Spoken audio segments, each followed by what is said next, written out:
And we're live. Welcome to Insomniacs in the Morning. I'm Ryan. And I'm also Maddie.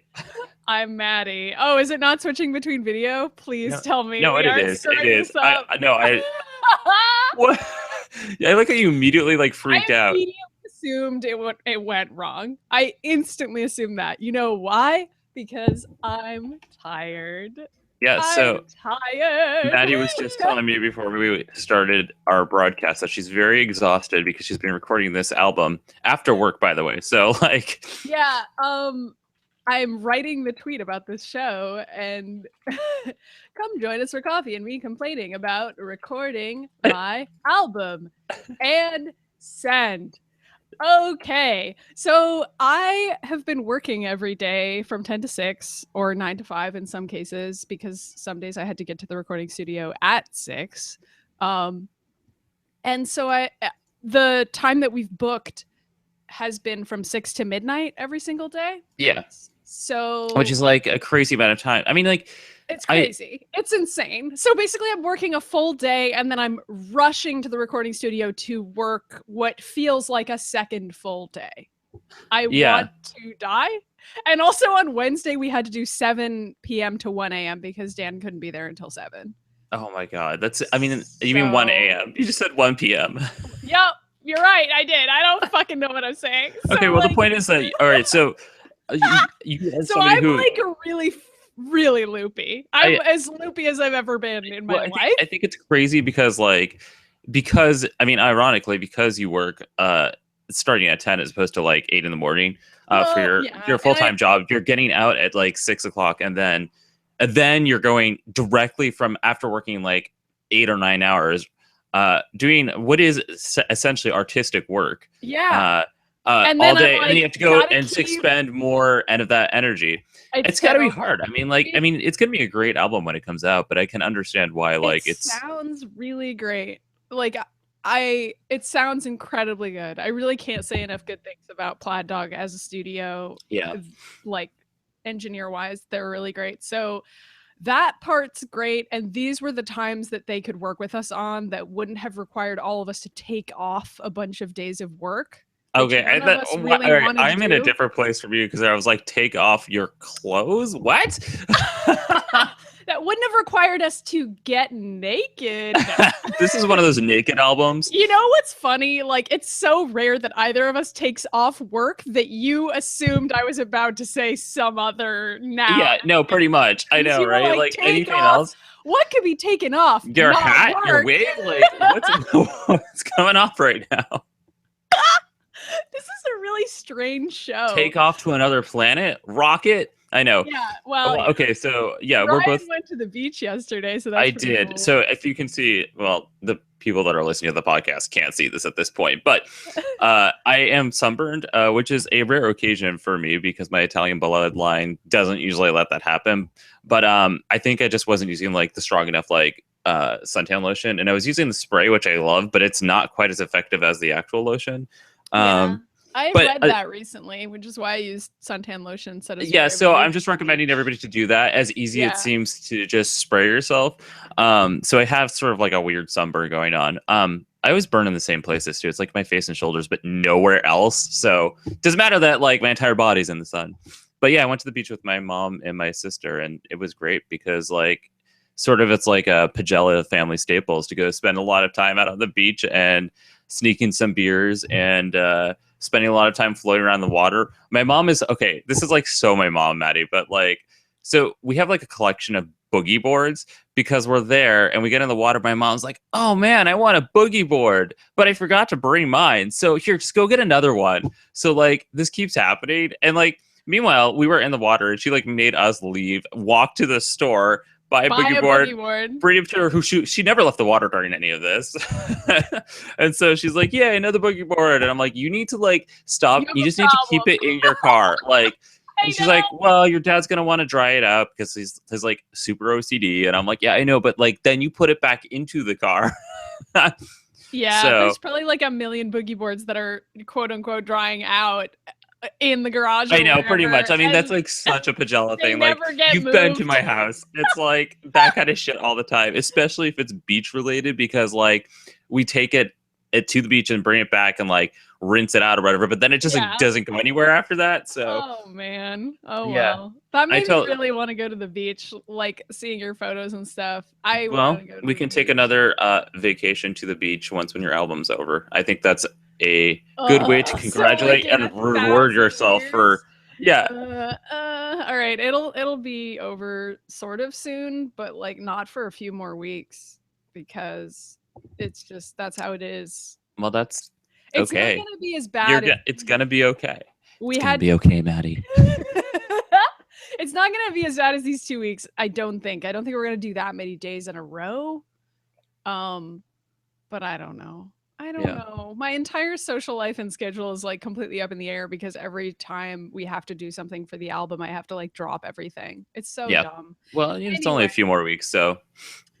I know. And then it'll be done. And then I'm not going to have to do it again. Ever. I'm never recording music again. In fact, she's just gonna take off to another planet, and like that's the end of Maddie. I'm trying not to think about that part where every time I'm like, okay, Maddie, you're never gonna have to do this again. I'm like, of course I'm gonna have to do this again. This is like a thing I enjoy doing with my life. I know. I mean, like this is exactly what I'm going through whenever I'm like, okay, like whenever we finish a big show, or like, it's exactly like that. And I compared it to Hell Week for shows because Dan and I've said on the show, my guitarist Dan and I have known each other since middle school. And I don't know if you remember this, but he used to be like running the tech department in middle school. I do remember that. And high school for like every play we did. So like while I was performing on stage, Dan was the person running sound and lights, like almost every show I ever did. Yeah. So, like, no, I remember all of that actually. We were like comparing recording this album to Hell Week and like talking about theater and stuff and being like, yeah, we're fucking killing it at being sleep deprived. We're not. We're assholes. So cranky. But anyway, at least Dan and I have done stuff like this before. Zach really hasn't, but at least we have. So it's very similar to that.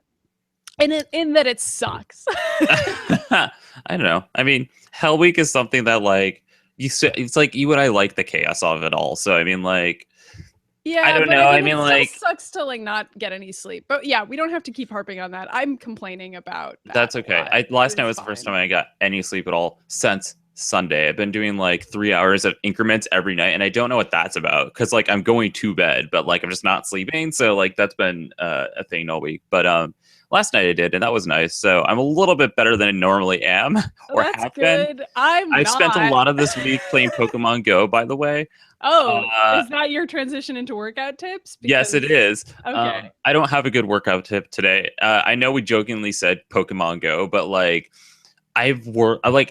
it's me. I walk everywhere anyway, and so like it's not really that far-fetched for me to be walking to play this game, but like it is inspiring me to get up and instead of like doing other work on my break, which is something you and I both love to do, I'm going outside and taking walks again, which is something I used to do a lot because there's a massive like not state park, but it's like West Hartford's like really nice park is right there, and there's like a million Pokestops in there. So I've been walking around, and it's been really nice, and like talking to people and stuff like that. So that's really cool. Yeah. I honestly haven't exercised since Saturday, and I don't think I will again ever.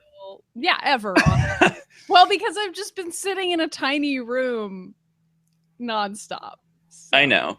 And that's fucking sucks. But I will say, this is like kind of a weird workout tip, but for my birthday I asked for a new heart rate monitor from my mom because those are really expensive. I don't know if you've ever owned one. They're like $300 or $200. No, I've had like pedometers, and I've thought about getting the ones that have like the multi things you can do that so you can monitor your heart rate and see how fast you're growing, but then I just stopped caring. So yeah, I mean, the reason why I like to monitor my heart rate is mostly to make sure that it's high enough, because like if you start working out consistently enough, which I think I finally have been again, your heart rate doesn't go up as high unless you like are really working. Yeah. So obviously you can tell when your heart rate's elevated, but it's kind of nice to actually know like, hey, cool, I'm actually in the range for where my age group should be for fitness and stuff, and like blah blah blah numbers. No one cares. But hold on. Ryan just accidentally knocked my headset out of so he can't hear me right now. Are you back yet? Can you hear me? Hello? Hello? Oh no. Do you have to restart? It's not working. Okay. That's fine. I'll just talk until you come back. Hello? Oh, there we go. Oh, good. Can you say You're something? back. Yes. Can you hear me? Oh my God, this is thrilling. Wait. This is classic Ryan. It's okay. I know that your computer has. Okay, like, no, a lot I just of don't have audio in issues. Google Hangouts now for some reason. Well, do you want to leave? Hold on, I might just need to switch something on my settings. Okay. Well, I'll tell you guys a secret. Hello. That is okay. I really can't even think of anything to say right now to entertain the audience. I have nothing. That's how tired I am, guys. I'm so sorry. Yeah, I'm gonna leave the thing. Okay, everyone who's listening, we'll be right Ryan's back. We're having a technical issue. I'm just gonna sit here and be like, guys, this is as sleep deprived as I've ever been. Am I okay? I'm all alone in a room. Woo! Okay. So honestly, don't record an album. That's my advice to everyone. Just don't write a song and don't be in a band, and definitely don't stay up really late working on an artistic project, because then the next day you're going to be really tired and you're still going to have to work. Okay. Hey. That worked. Okay, so that wasn't actually an issue with my headset. That was a Google Hangouts error. I figured. It doesn't matter. Okay. Back to the show. So my mom got me a heart rate monitor, and I finally got to try it out on Saturday because it was a birthday present. And since these things are so expensive, I really don't recommend doing this unless your parent or somebody you know who has money asks you if you want a present. That's the only scenario in which I would recommend getting one of these, because otherwise I actually don't think it's worth it. But as a luxury item, it's really fucking cool. So on Saturday, I was in a hurry to go to my mom's birthday party, because my mom's birthday is almost exactly the same day as mine. And so I forgot about that. You know, that's how it is with me and my mom too. We're 4 days apart. Oh wow, I didn't know that. That's so weird. Okay, well that's our situation also. So anyway, I opened my own birthday present and then went to my mom's birthday party. But before that, I was like, I'm gonna work out really quickly, and so I did an exercise video, and this heart rate monitor, I don't know. It was cool. It was cool to get to see my heart rate and see that doing exercise videos actually is effective. But it was also cool to be see how I've been getting in better shape and be like, oh, sweet. My heart rate isn't skyrocketing instantly as soon as I start working out. It's staying at a consistent level. But that also means that I might have to get some new videos. So basically, if you're sort of getting to the mid-range of fitness and you want to try to up your game, maybe get a heart rate monitor. But also, if you can't afford one, it's not that important, and don't feel bad if you can't get one, because in the grand scheme, it's not a super valuable workout tool, but it's kind of fun to have. It's nice to know. I think on that note, I'm going to say, since I was just talking about Pokemon Go, a pedometer is really good to have too. Oh yeah, and Pokemon Go is not really counting exactly. Sort of, but it's not that good. It's really not that good, and a lot of heart rate monitors have that. The one that I got has it, and it uses GPS to really super well calculate how fast you're going. Yeah. Better than your phone will do. It's exactly. And that's, I mean, having a pedometer is really cool because it can kind of see the distance you're covering and how many steps you're doing, how fast you're going, and seeing what you can increase on and where you kind of peak, and you're sort of I can't go faster than this right now, or I can't go longer distance than that right now. But it also counts things like the calories you're burning and stuff like that. And I think the calories thing is really inaccurate, by the way. I agree, but there's just no way it could possibly know. And the estimations always seem so random. So my recommendation for that is actually not to worry too much about the calories. What was that? Okay, you had something that was you got onto the treadmill and it was counting things for you, and you were like, Ryan, I don't understand this is happening. And you were trying to convince me that it was a Wi-Fi thing in the treadmill. Oh my God, that was a heart rate monitor thing. That was a heart rate monitor thing. Okay, and I remember being that doesn't exist. And you were like, Ryan, I'm pretty sure, how else does it know exactly what my thing says? And I'm like, I don't know, Maddie. And you were like, Ryan, there has to be a piece of technology that's making this happen. I was talking about those heart rate monitors that are built into treadmills now, where you put your hands on those sensors and then it knows what your heart rate is. But the thing that confuses me about those machines, and honestly, this still fucking confuses me years after we had this conversation, is when I take my hands off those sensors, it continues to attempt to predict my heart rate. Why and how is it doing that? What the fuck? It's probably just estimating based on, I think it's estimating it based on my distance and like, and my also weight. like what you're doing, like after it already measured your heart rate. So like it's probably not but it accurate. can't really tell. So like I think calorie counters are similar to that, and like a lot of this stuff is just kind of predicting based on what it thinks is accurate. But Yeah, based on like what you're doing in the moment. So don't take that stuff too seriously. And like, just I like how we were both like, okay, so our workout tips there, I our actually heart feel like my monitor and a workout pedometer, tip but don't is- trust them. So I mean, it's not don't trust them. It's more like don't get obsessive about that stuff, because like I know you and I both have the tendency to go down like anxiety rabbit holes when it comes to like numbers.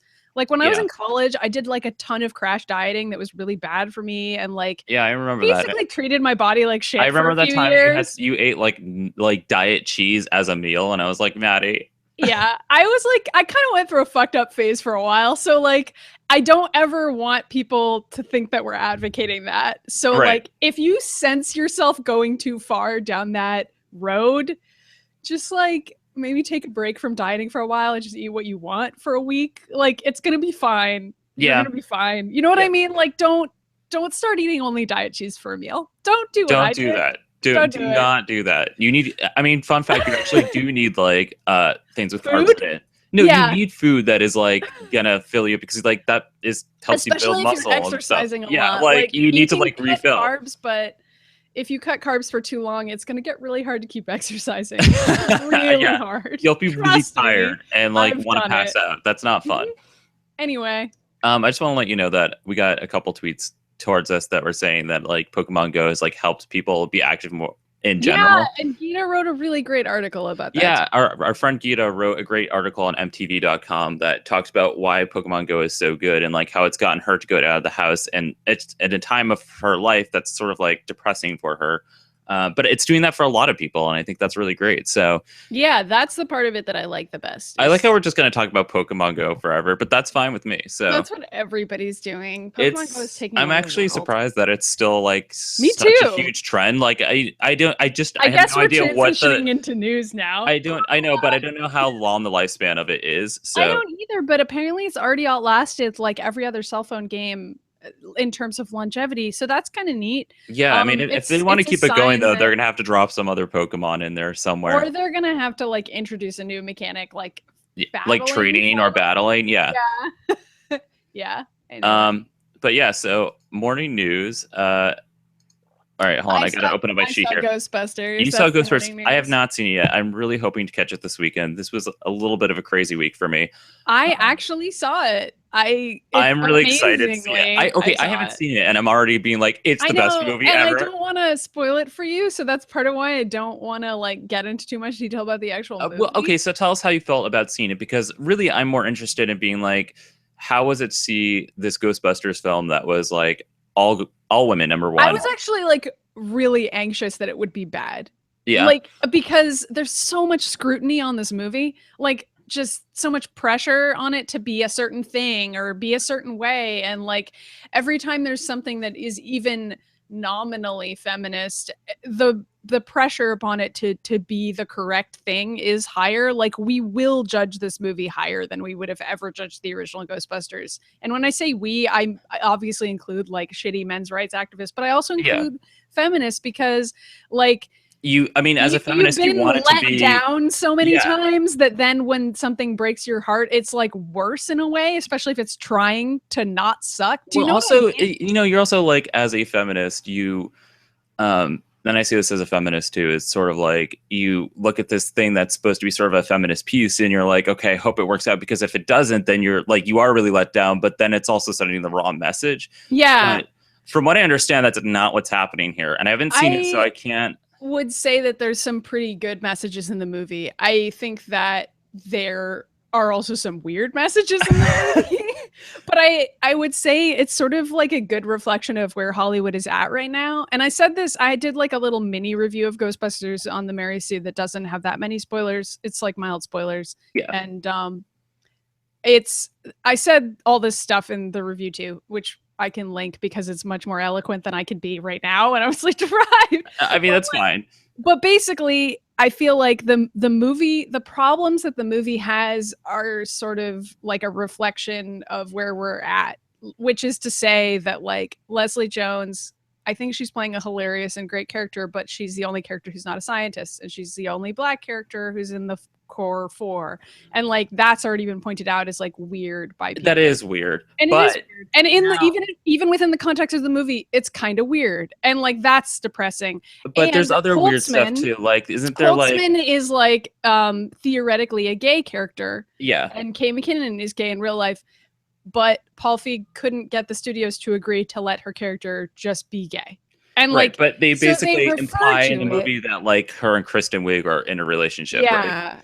Yeah, or not Kristen Wiig, Melissa McCarthy's character. They kind of it's Melissa McCarthy. Sorry, I haven't even seen it. So I know you don't know. You don't know anything. Ryan. I know. I better go like get educated. Yeah. So they kind of imply that, and I really like that. But I was like, I feel like in 10 years, Leslie Jones' character is going to get to like actually do things that serve the narrative, and Holtzman will just be out. Yeah, I mean, things will be different, but like we're watching a version of the movie where we're not quite there, and there were some like pacing problems, but the thing that's great about it is that it's really funny. Like it's just genuinely really funny, and I'm not going to ruin any of the jokes. Like all 4 of them are really funny comedians. I like was laughing the entire time, and there were so many jokes that were just like silly and weird, and like that's definitely my kind of humor. And I have seen a lot of like people, usually guys on Twitter, being like, this movie's not funny, and I'm like, this is part of that stupid women aren't funny thing, right? Right, like, it is, because like if you go back and watch the original Ghostbusters, which I do like, but it's like also really weird. Like the humor is really weird. Like Bill Murray's not that funny in it. Like I know that everybody's gonna like send me hate mail for that, but I'm like mad. I honestly, the problem with the original Ghostbusters is that Bill Murray's playing like a huge asshole, and that just doesn't hold up now. Like if you go back and watch that, like the character of Venkman is such a prick that it's like really hard to enjoy the movie. Okay, so like there's definitely like a Ghostbusters porno out there, which is about the same level as the actual movie, because like that's the type of character he's playing. Like, you know what I mean? Like he's playing a porn star character. So he's playing like a Lothario, but he's also like hitting on Sigourney Weaver, who's not interested in him, but then eventually she caves and is, and like that's presented as like a thing that really happens. Like just keep harassing women until they're into you. It is weird. And through the history of Ghostbusters also, I'm not talking about just the movies, because they've had iterations of the cartoon where what's her name? What I'm blanking on her name. The girl the secretary? She becomes Janine? a Ghostbuster. Yeah, that's at Janine. And then later on they did like a weird like new Ghostbusters that was in like the 2000s. That was like everything else that came out at that time that was also sort of like, there's like a comic book that's women Ghostbusters too that they made. So and it's not the same characters from the movie. It was just like a separate comic that they did. But like historically, it's all been sort of like weird and also reflective of the times politically, like even in the cartoons, because like that's just sort of like how it's been. Because like in that one that was like the mashup of the 2000 whatever, it was like sort of like a cyberpunky. There were both guys and girls. Some of them were goth, like, you know, like it was just a reflection of that time. And I think that's the same case with this new Ghostbusters film. So I mean, I find that interesting. I hear Chris Hemsworth is really ridiculous. Funny. He's so funny in this. I loved every actor. What did Skye say on Facebook that I thought was amazing? She said that the villain is like basically like everything that's wrong with masculinity or masculinity. Yeah, that is also true. I liked the villain. I liked like broad strokes. I think that all of the plot beats were really good. I think there were some weird pacing things that kind of made it feel like a lot of CEOs, like a lot of CEOs looked at this movie and they were like, people aren't going to get that joke unless you explain it. You know what I mean? Like there's a couple of moments like that in there where you're like, okay, I feel you need to spell that out. No, but I feel like that's like all movies these days. I feel like everything's not well edited at all, like in the script or on like post-production anymore. I'm like, it's just like, let's get it out as quick as we can. Yeah, and then but turn like around honestly, and put the extras on Blu-ray. Like that's how I think the new market for that is. It was so much better than I thought it was going to be because I went in with such low expectations because I feel like everybody that I saw on Twitter was like apologizing for it immediately and being like, okay, it's not a perfect feminist movie. And I'm like, well, I knew it wouldn't be. I wasn't expecting it to be. I was expecting it to probably suck. So like if it's even a little good, I'll be impressed that they made it at all because there were so many barriers here. Like all of these actresses are over 40. Like that's amazing. That is amazing. And they all look great, by the way. They do all look great, but also the fact that they were even cast at all I know is amazing. You know, like I do. That's... And it's too bad that like there is so much hate from people on this, especially Leslie Jones, who like so like Leslie Jones who is suffering the worst because like there's just racists like screaming at her, like it's ridiculous. And it's really disappointed me to see this. And like she quit Twitter for a little while this week because the hatred was just too much. And like she has had to do this before, like after the trailer came out, there was like a big flare up and she left Twitter for a few days and came back, and like the same thing happened this time. And because it's been happening to her for so long already over this movie, you would think that Twitter would sort of know that Twitter maybe it would like happen. also sort of like made an announcement that was like, oh, don't worry, we're banning those accounts, but it's Twitter, and I don't fucking believe that for a second. I don't believe them either. Like they banned one notable account, but like that is, I mean, that's really usually how it goes. They ban like one and they're like, we did our work, and I'm like, why are we paying you money? Like we nailed it. And I'm just like, okay, well, unless you ban everyone who is screaming racist slurs on the internet, then it's really not helpful. Like you have to actually show people that there's consequences for their actions, because to them it's just like a funny joke to type that stuff. And I know, and it's like it's ridiculous. And like I know that Leslie was retweeting stuff to like sort of like expose people and be like, look at this racist fuck. So like, you know, which I think is cool, but then at the end of the day, more people attack her, which really sucks. And it's like there's nothing you can do in that situation. Unfortunately, I really sympathize with that. I sympathize with her too, and it's just unfortunate that we live in this age where now everybody has like a keyboard ready at their hand to write whatever the fuck they want. Yeah, but on the other hand, it's now easier for people to see that it's happening. Like in the past, when people were like, hey, so somebody was racist to me on the street, everybody could be like, well, that doesn't sound real. But now there's Twitter, and so you can actually see what's happening. Do you know what I mean? Like it's sort of a double-edged sword, because like now we can actually look at what's happening to people and be like, oh, this is real. This is like a real problem. You know what I mean? So I don't know. I have kind of mixed feelings about it. I'd probably feel better about it if Twitter actually fucking cared at all. But they don't. It's Twitter. We're not going to spend an extensive amount of time bitching about Twitter on the show, because I mean we're also on Twitter all day long. So, but you know what? But you know, it's the same problem that like any social media site has. It's just that Twitter is for some reason like a higher dosage of like. Also, I would gladly use a different social media service if I could. So if anybody has any recommendations for... no, somebody needs to invent something. That's what our new career is going to be. We're going to find a new social media platform that allows us to do all the things that we want on across all of our social media platforms, and also bans people who are assholes. That would be great. Could somebody just get on that? All right, so let's talk about DC Comics adaptations, because we've got a couple coming up. Okay, yeah, so... bunch of cool promo pics for Wonder Woman came out. I was really pumped about it. I mean, I just saw Batman v Superman, which is a terrible movie, but Gal Gadot is like the best part of that movie. So she's gonna be great. Her costume looks cool. The promos look. I know the promo pictures. She looks perfect. She looks like comic book. Like you just pulled her out of the comic book and put her on the screen. She looks so good. She does look really cool. And she holds herself really well as Wonder Woman. I think they made the right casting choice on her, which is something I was unsure about when they first casted her, because nobody knew who the fuck she was. But I think this is going to be like a breakout moment for her. It's this, you know what this is equivalent to? This is like 15 years ago when X-Men came out, Hugh Jackman played Wolverine, and like now he's like him and Robert Downey Jr. have sort of like taken the helm of being like the big people who like have really come out of the superhero thing. I mean, Robert Downey Jr. was around before, but like now people really know who he is. Oh yeah. Now and he's I feel like Gal literally Gadot the highest earner in Hollywood. Like, yeah, and I think Gal Gadot is going to be the first woman who's sort of like followed That would that be speed because awesome. that hasn't happened yet. Like, Like, there's been no, all these it superhero hasn't. films, and there have been, we've had Famke Like, I think Johnson a as lot of Jean people Grey, and thought like that Scarlett Johansson that would happen to her career, but it kind of has. She's been pretty a little bit. successful. Like, I guess ScarJo is a good example. But she does not have the earning power of Robert Downey Jr. Like, the numbers. Or Hugh Jackman, but I guess she's up there. But I think Gal Gadot might outdo her because people really already know who Wonder Woman is. Like, people didn't know who Black Widow was. Like, I think that's the thing. It's like people knew Iron Man and Wolverine. Cool of a character, unfortunately. So like, there's not that much you can do with Black Widow, but like Wonder Woman, there's a lot of history there that you can sort of work from to make movies about. That's really cool. So that'd be really neat if that actually happened. I hope you're right, but I also know that society exists, and so I know you're right.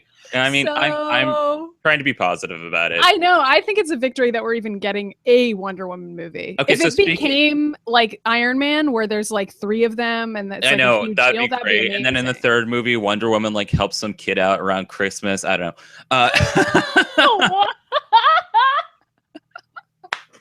Loses her powers, still is badass anyway. That's actually a legit thing that does happen to Wonder Woman. Maybe that will happen. We don't know. It'll be kind of like note for note, like copying Marvel movies for some reason. Yeah. DC, just copy Iron Man. Can you guys just copy Iron Man?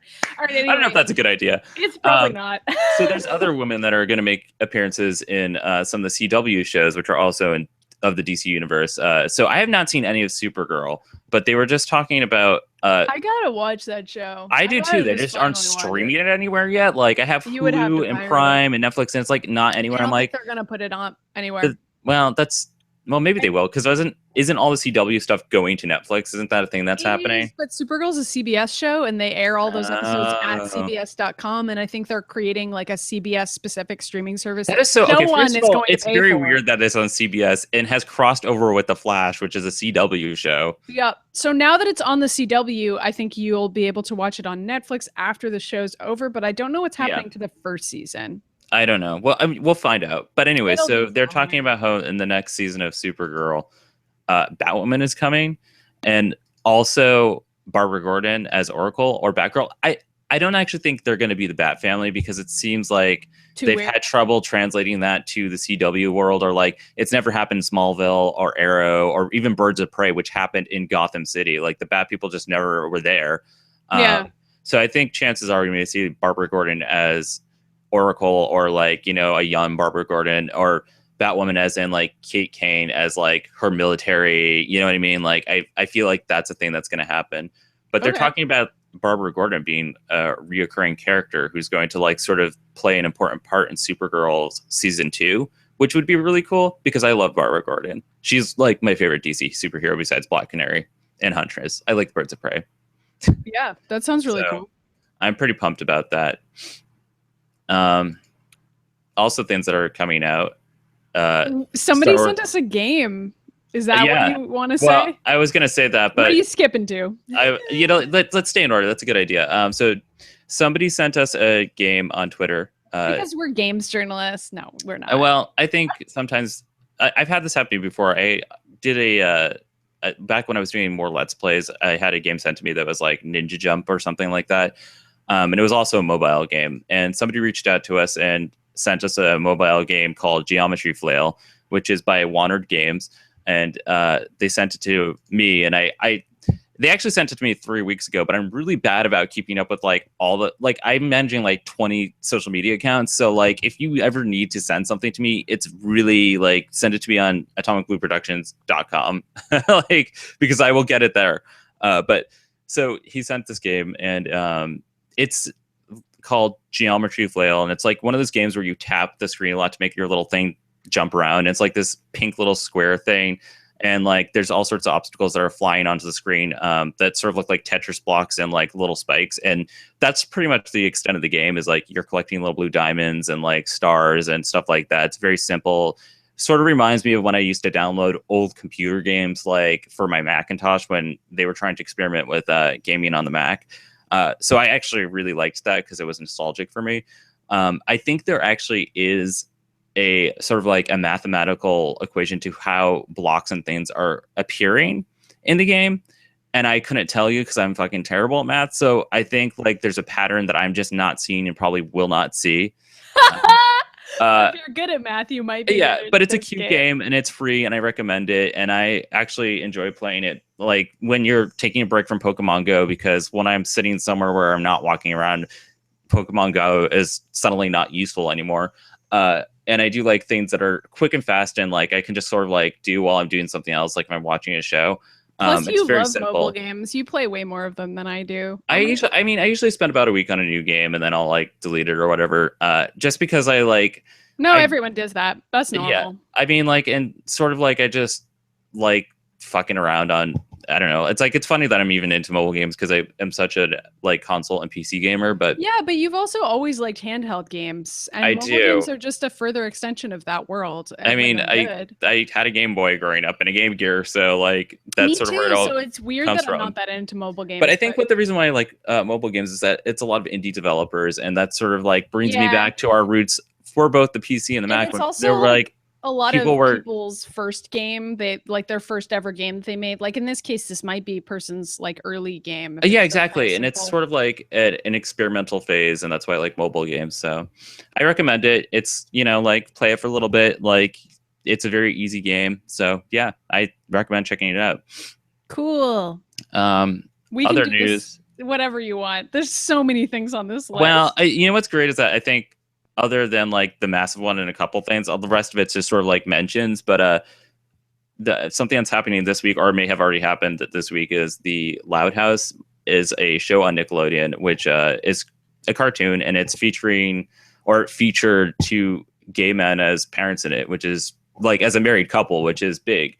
And Nickelodeon's also the ones who brought us Legend of Korra, and again, that was another big win for the LGBT community. Yeah, but in this case, from what I understand, it's the first time that Nickelodeon's ever had a same-sex couple that is married. Yeah, and also men. Yeah, but like they've never showed like a married. Well, Nickelodeon in the past has like sort of implied it on things like Hey Arnold and Rugrats, but like that was back in the 90s when people didn't say anything. So I'm not surprised that Nickelodeon is taking the leap to sort of do this. Mm-hmm. I guess that's not fair because Cartoon Network has already put out Steven Universe and Adventure Time, which does have like canonical. There's canonical romances, but they're not married, like because marriage wasn't legal. So right. For them to do it before. But so I think that's pretty awesome. And honestly, like, hold on, a giant truck's going by. I can actually hear that. That's really loud. It is very loud. Once I often will like sort of like look into what Nickelodeon is doing because I'm like, okay, well, Nickelodeon was like such a huge part of my childhood and like it like giving content for kids that I really enjoyed and I thought was, even looking back now, was really important for kids to have. And Nickelodeon still does that. They still are sort of taking a leap and coming up with creative ideas and new things that will like basically get kids into like sort of like adult content. It's not game shows anymore, but like they still have like stuff like this where it's presenting like situations very casually and sort of like implementing in kids' brains that things like this is okay. And I think that's really awesome. So cool. So anyway, yeah, I have to watch it. You want to tell me about Taylor Swift? Because I do not understand any of this.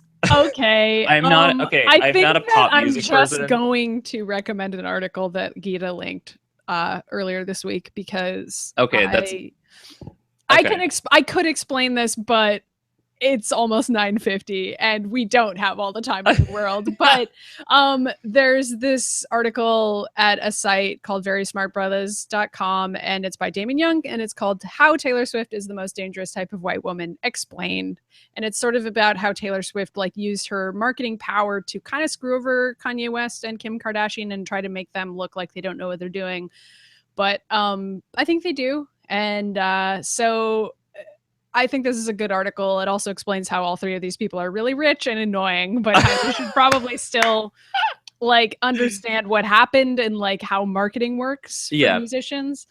So yeah, I'll put the link in our that's Google a good Docs idea so that you have it. And also like just in general, people shouldn't I assume that Taylor Swift is like correct just because she's adorable and white. Like she still fucks up sometimes. And in this case, I think she did. I think it's interesting because like you and Gita and Mary Ellen were all like flipping out, and I was like, guys, what's happening?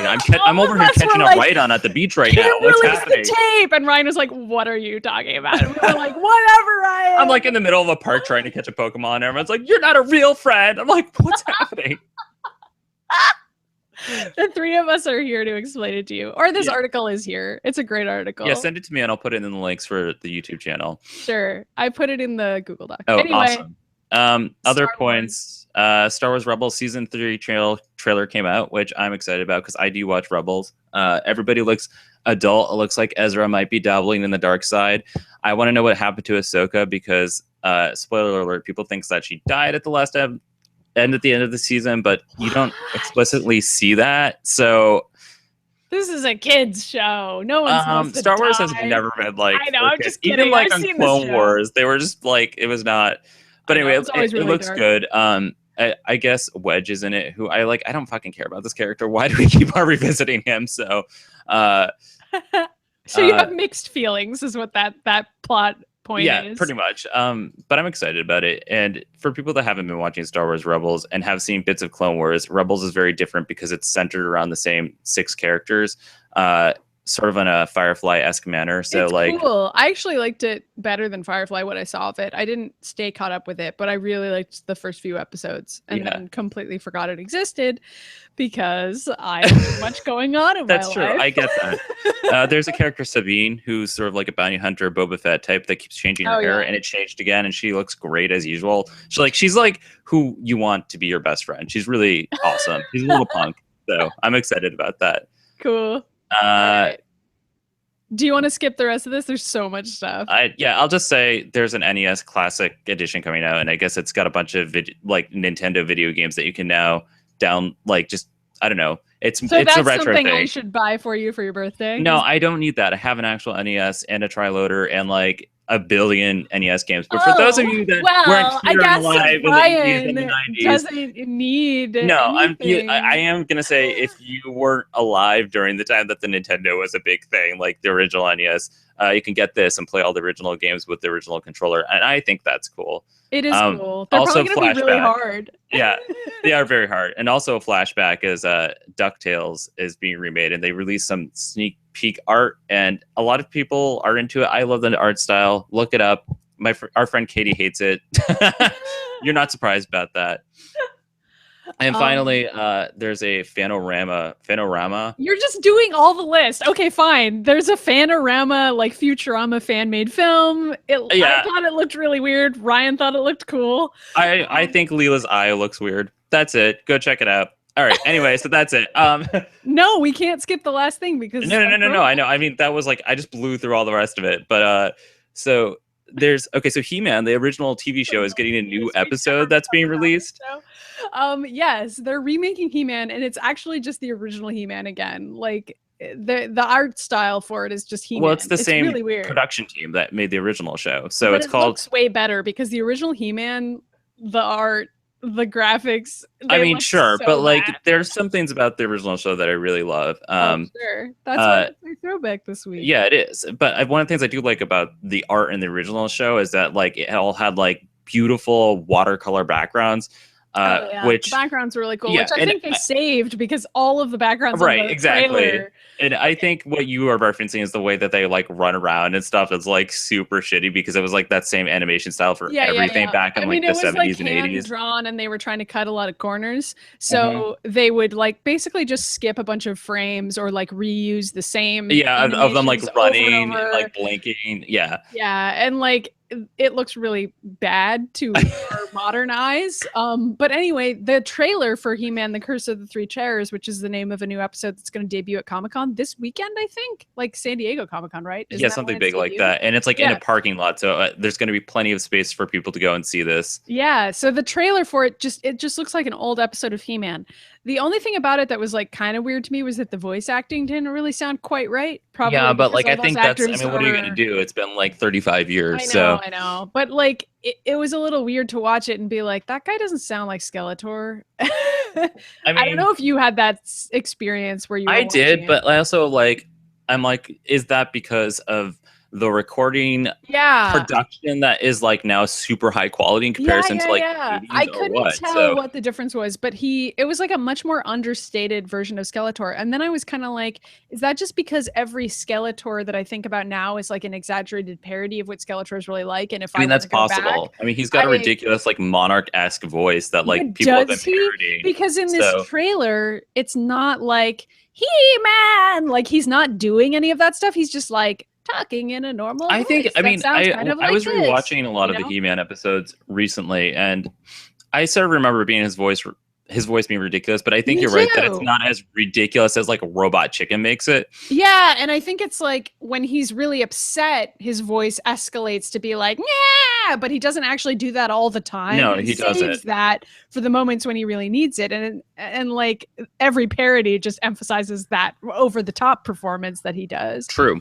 I don't know if it's the same voice actor or not. I probably should have researched this. Well, that's okay. People can look that up on the internet. But He-Man and She-Ra is our throwback today. So, which I want to say that Maddie's a veteran She-Ra fan. Like she watched a ton of it. I did not get into He-Man and She-Ra until I was an adult because I didn't watch it when I was a kid. But I love it now. Like I've watched a lot of it. It's really fun. Yeah. I always recommend the He-Man and She-Ra crossover Christmas special to people who like aren't familiar with the show at all because it's so I thought you were going to say the movie where like they introduced She-Ra where she like well, yeah. Okay, the Christmas special is like hilariously stupid though. It is. So that's why it's like a fun entry point for people. Yeah, I guess that's true. And also it's a crossover, so it's like He-Man and She-Ra working together, so you kind of get introduced to everybody at the same time. And Skeletor's in I thought you were talking about the movie that introduced She-Ra that came out in the movie theaters when I don't think I saw that because I wasn't born yet. Yeah, but it was, Ben and I watched it when we had first started dating. He was I saw this in theaters. And I was like, okay. And it introduced She-Ra, who was like essentially the same character as He-Man, but like she was like, with Hordak, is that what she was? She was a bad guy at first. Hordak, that switches sides. Yeah. And Hordak is like the robot that She-Ra fights against. He's sort of like it's her Skeletor robot guy. Yeah. And a lot of people are like, She-Ra's just a He-Man ripoff and she's not as cool as he is. And like, fine. That's a great argument and it's so original. I don't know. I have no patience. They're very different characters though. And like, in the end, I really don't think she's a ripoff. I think she has her own shit going on. Yeah, like, and also, I mean, you think about like He-Man when he's like Prince Adam, he's just his go-to is like, I'm a dumbass, haha, but I'm also He-Man. Where She-Ra isn't like that. When she's She-Ra, she's a badass warrior, but when she's not She-Ra, she's just Adora. She's just really she's cool. Still badass, like yeah. She's just like a cool princess. Yeah. Like, I don't know. And I even like her princess outfit, like it's not like a big flowy dress. It's like a leotard. Well, they all wear leotards. It was the 80s, and that's what you work out in. So essentially, she's wearing exercise. Yeah, they're not wearing. Nobody's wearing armor in these shows. They're just wearing like tiny leotards. Dresses, I know, including He-Man. He-Man's. I mean, this is one of the shows where He-Man is wearing less clothing than any of the women on the show. I know. I actually feel like She-Ra. Okay with me. She-Ra is so good. Like, I recently read an article about how She-Ra was like very revolutionary at the time, and like. It wasn't until a few years afterwards when Powerpuff Girls was founded and went on the air that a show with women was actually successful. She-Ra was not successful, but it like paved the way. But it had like 8 seasons. I mean, like it was around for a while. That was just because it was so cheap to do shows like this. I think apparently it like wasn't actually that successful compared to He-Man. But it was one of the shows that your mom made you watch because she was like, "You're allowed to watch this show." When I was a kid. I guess my mom just like saw some She-Ra and was like, this is the only kids show that I'm willing to let my daughters watch for whatever reason, because TV wasn't allowed in our house. And but she was like, She-Ra's okay. She-Ra's okay, she thought. So she would ask my aunt to tape episodes of the reruns of She-Ra because She-Ra was on in the 80s before I was born. And then after I was born, there was like sort of a reprisal. Where it was shown on cable for a while. My aunt has cable. We never did. That was a thing back in the day, guys. Taping things off the TV and also cable tape TV. Things off the TV and mail us VHS tapes from Arkansas, where my aunt lives. And so that was how we would watch She-Ra. That's funny. That's what Katie had to do that for me when I wanted to watch Sailor Moon because I Katie didn't have Cartoon Network. Like many states away from but you. It's like the same concept as like you would tape things from for your friends onto VHS tape and send them to them. Yeah. Yep. And so we still have a bunch of VHS tapes of She-Ra. So anyway, I didn't know that He-Man like I knew He-Man existed. You thought he was just part of the She-Ra universe. Yes. I literally never watched it, and I was such a sheltered kid that I was kind of like, yeah, He-Man and Skeletor, like they're fine, but they're not the most compelling characters to me, because to me that world was like about She-Ra and Hordak. You know what I mean? So I was existing in this weird sheltered alternate universe where He-Man was the side character who felt to me like a ripoff of She-Ra. Okay, but that's exactly the kind of thing your mom would want to go for. That is exactly what she wanted to happen. And so one of the only experiences I had with He-Man and Skeletor is in the Christmas special, which is a big crossover event. Yeah. And I watched that Christmas special a gazillion times and I loved it as a kid. But as a kid, I was like, yeah, this He-Man guy, he seems okay. You can find it on YouTube. I mean? It's and also we have a copy of it because it was like $5 at Walmart. They always have it at I Christmas linked time to everywhere. It during Christmas this past year. I love Christmas specials from 80s cartoons, by the way. So and you know what was really funny? At work, I was like, guys, we're gonna link some Christmas specials just as part of Christmas because we had to schedule posts ahead of time. And I was like, don't worry, I'm gonna link the She-Ra Christmas special. And everybody was like, we don't know what you're talking about. We didn't even know there was that. And I was like, don't worry, it's really funny. Like, I'll write a post about it. And then I wrote the post about it, and my coworker was like, oh, you were talking about the He-Man Christmas special. And I was like, no, it's the She-Ra Christmas special. Maddie, you're not wrong. I think you're correct, honestly. If you have to pick a side, go She-Ra. It was just really funny because even my coworkers were like, you realize that this was branded as a He-Man Christmas special, right? And I was like, well, yes, but... I think it's funny because it's your coworkers who really are on your side about this kind of thing. I know. It was just one of those funny moments where everybody was like, oh, we've all seen this before. We just didn't know what you were talking about because we thought that there was a completely separate thing that He-Man wasn't in. And I'm like, no, it's the same thing. It's just that in my mind, He-Man is essentially not in this. I mean, that's the way it should be. But I don't know. I love the shows. And also those shows had I keep talking about this where the writing for the shows is actually really great. The dialogue's really great, but the delivery is so wacky because it's such dark content that they're they cover it by people talking like this and Orgo's screaming like this and also, there's a talking rainbow. Even though it's really dark, nothing that bad ever really happens to anybody. People get encased in these spheres or these weird glass or cocoons. I know. And they're like, oh no, I've been kidnapped, but no one's life is ever really in danger. Or there'll be a gun that teleports people or knocks them out for a little while, but no one ever really dies. It's really silly. Which is funny because Evelyn is definitely out to kill people. But they never say that because it's a kids show. I know, but it's heavily implied. A lot of those episodes that I really like that are huge plot points for He-Man and She-Ra were actually written by Paul Dini, which I didn't know until I was looking at his IMDb. Oh, that's sweet. Paul Dini's the guy who created Harley Quinn, for people who don't know. Yeah, and wrote a lot of the old Batman the Animated Series. But you're a big Evelyn fan, right? I mean, I guess so. I mean, again, she's a He-Man character, so I actually didn't really know that much about her. Well, she's better than Catra, who just meows at people. I was more into Shadow Weaver, who is Shadow Weaver's awesome. That's right. Shadow Weaver's friggin' cool. She's from She-Ra, and she's the villainess from She-Ra, and she's really neat. The only thing that I feel like you're missing out on, in terms of liking She-Ra more than He-Man, is that He-Man has Teela, who's my favorite character of Teela. Both those series. But because she doesn't have superpowers, but she's she doesn't. An awesome war general.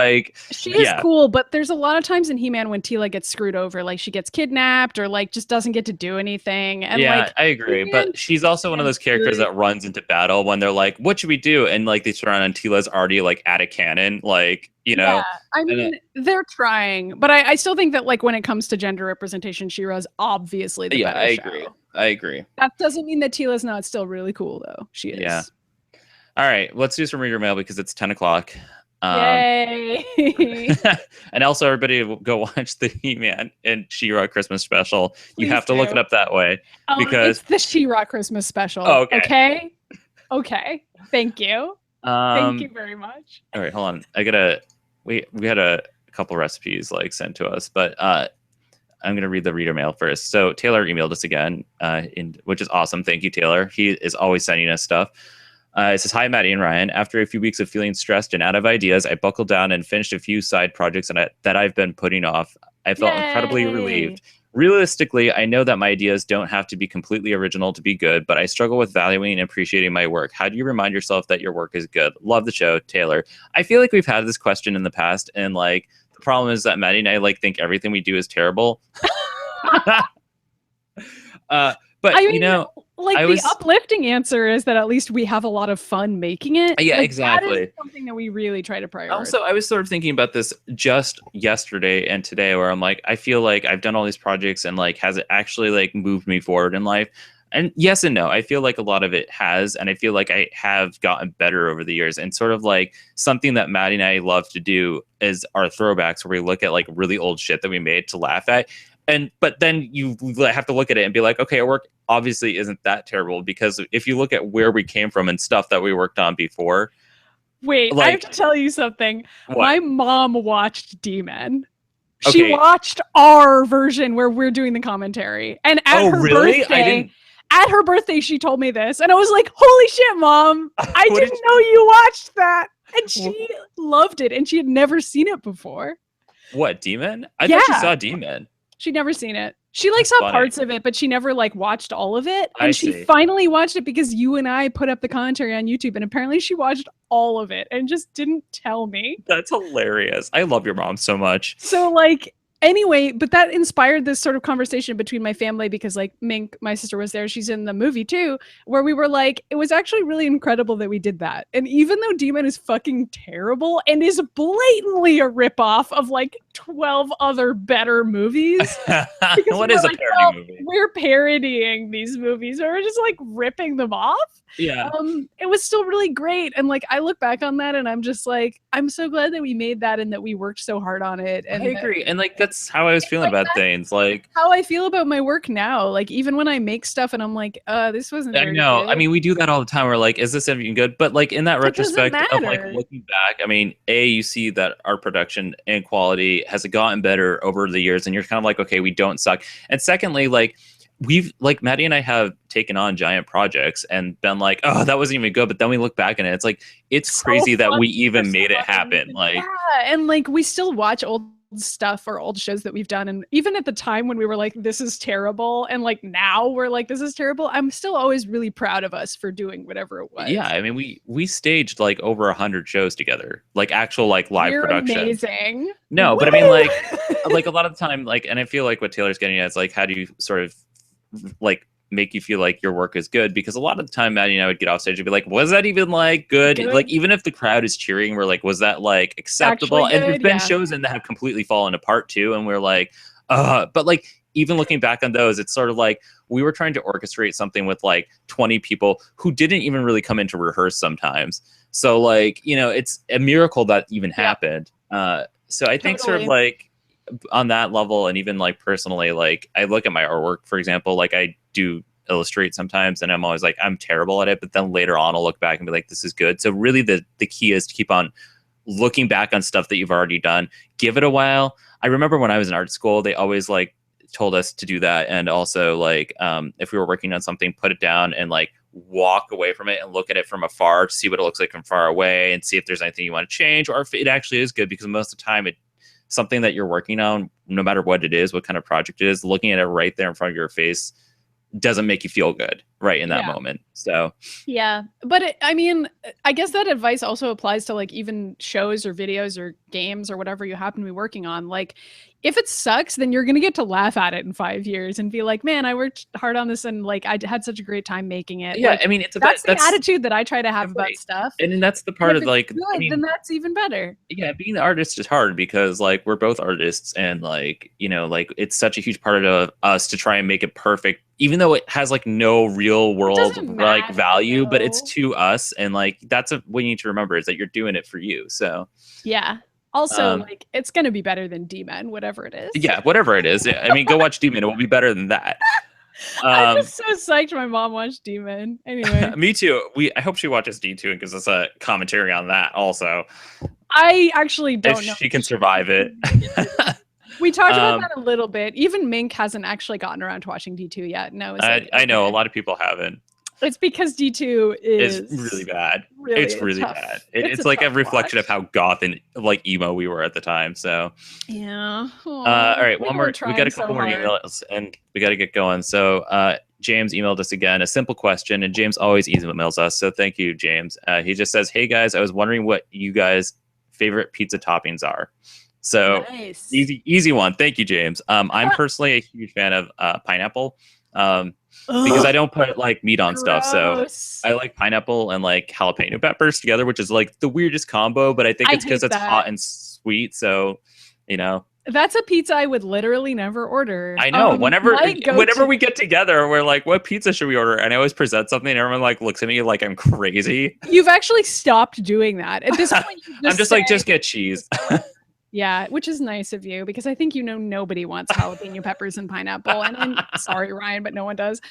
That's a very specific taste. I usually get if it's like I'm choosing the pizza, I get onions and green peppers. Yeah, that's actually good too. I think that's a really good combo in a pizza. I think it's delicious. Yeah, especially with like higher quality pizzas, like that's not Domino's.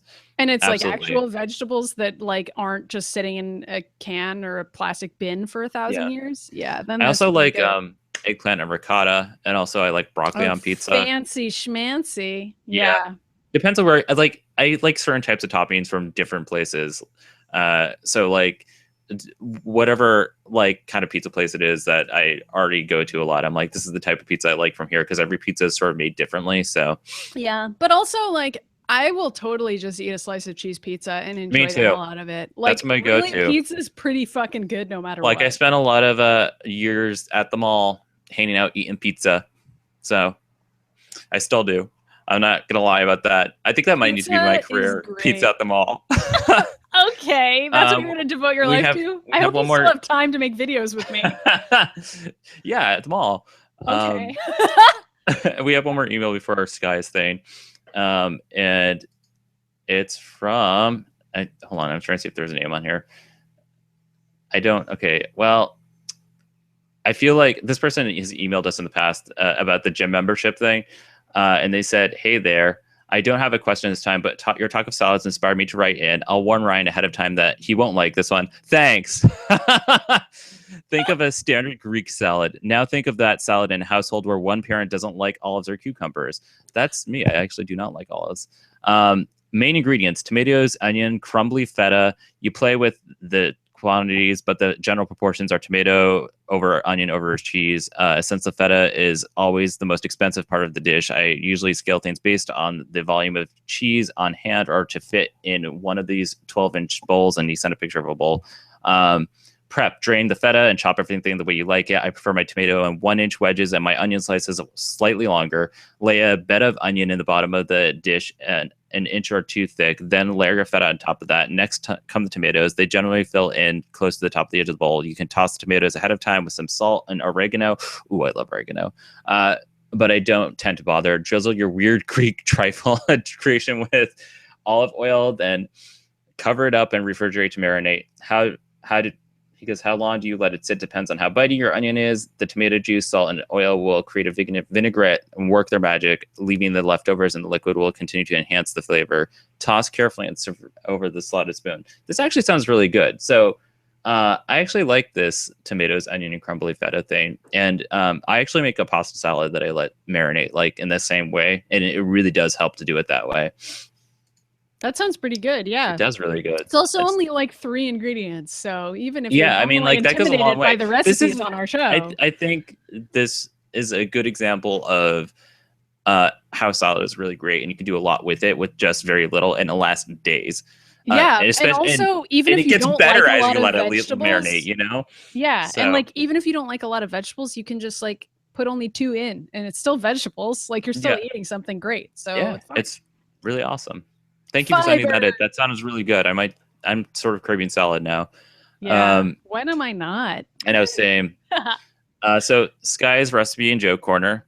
She sent in an email that says, since we are in the midst of the dog days of summer and since Star Trek comes out today, I thought I'd send along a drink that is perfect for warm summer afternoons. And I first learned from an episode of Star Trek, the original series.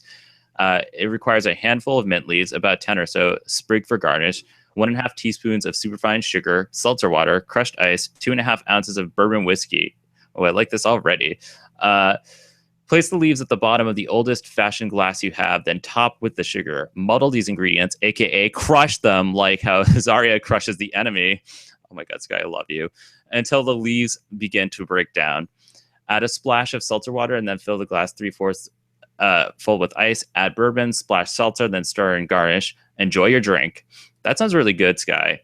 Good call. I like the bourbon whiskey part. And then joke time. Are you ready, Maddy? I'm ready.